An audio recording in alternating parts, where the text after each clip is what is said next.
Hi, Katrina here from Scrappy Horses. Today I have a video to share with you about doing a background in my crush book. I have recently discovered the crush book and I've been working in it for about 8 months or something, and I really enjoy it. It just is such a stress-free way of just getting some ideas and thoughts down without committing them to 12 by 12 sheets or canvases. It's a great place to experiment. It's a great place to play and just do different things. So without any further ado, let me tell you what I'm doing here. I'm basically, in very fast time, just ripping paper.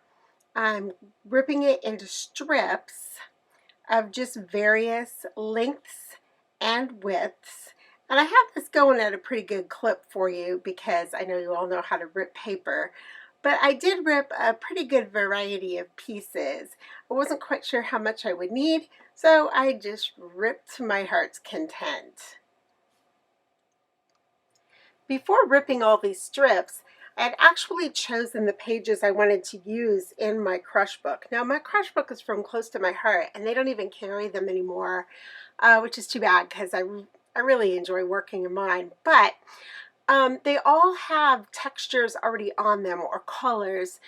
I was not real comfortable with how vibrant the color was. So I went in with white gesso and just painted over it with white gesso and a baby wipe. I wasn't even careful about the coverage because I wanted to go with sort of a sky effect and sort of a misty effect. So I just used my white gesso and I just rubbed it over with the baby wipe.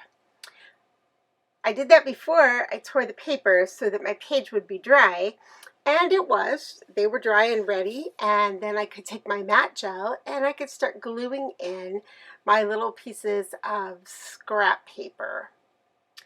I wasn't real careful about this. I just basically tried to vary the print of the paper as well as the size.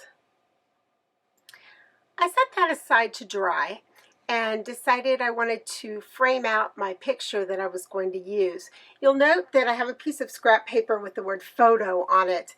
I usually, when I'm doing a layout of any kind, will cut a piece of scrap paper to the size of the photo or photos I want to use.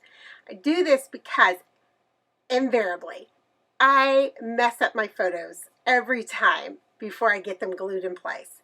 So I've figured out that if I just work with a piece of scrap paper, I don't get into as much trouble. So that's why I do that. So I'm ripping the paper so that it has the same sort of look as my scraps on the other side. This paper is from Close to My Heart. It's called Charlotte. I've decided I'm going to sand it. Now, just happened to be that I had some blue ink on that piece where I was sanding. I don't know what project it was from or anything else, but I decided, you know what, I'm just going to go ahead and use that sandpaper with that blue ink on it, or that blue paint, and it made for sort of an interesting contrast on it. So I decided to go with it. Here I'm just kind of going over the edges. In a minute you're going to see me compare the piece that I had a piece that had not been sanded to the piece that is sanded. So you'll be able to see a little bit of a difference. I just wanted to sort of make it match what was going on the other side, and this just sort of toned it down a little bit. At this point I'm taking a Copic marker R20 and I'm just drawing around these squares.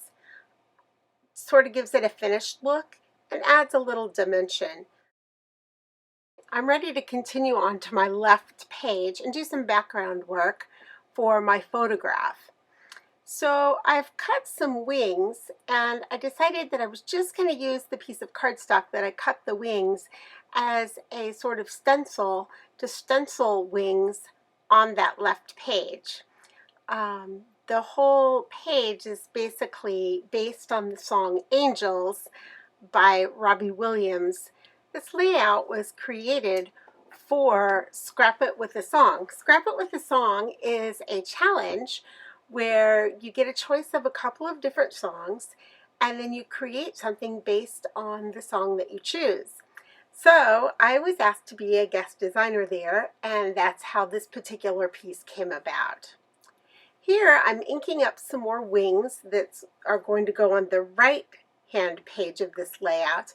This particular pair of wings has a cutout in the middle, so I could actually go in and ink those to make that stand out even more.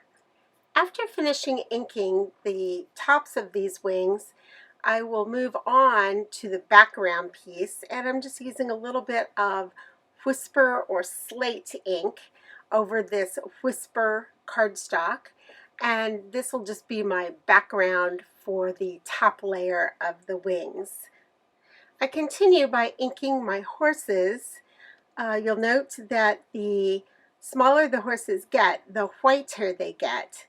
And the smallest one, which is in White Daisy cardstock, will be sprayed with that spray glue and then sprinkled with that glitter.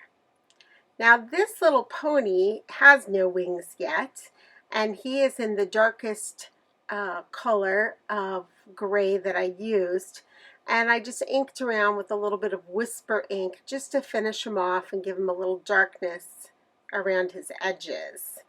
I also went over his body just to give him a flea-bitten gray look. Here, I'm just adding again some more texture to the page. This is a stamp called Amore from Close to My Heart. It basically is just French script, and I didn't even put it on a block. I just ink it down with Slate or Whisper and then bring it over and just press it onto the page. This is another little stamp that's from that same stamp set, and it just looks like a little burst of wind or a little flourish, and so I thought, well, I'm just going to put that on again just to add a little more texture to the page. So there's a little video description of my background for these journal pages. I hope you picked up a tip or two, and I hope you'll check out my piece over at scrappyhorses.blogspot.com. Thanks for dropping by.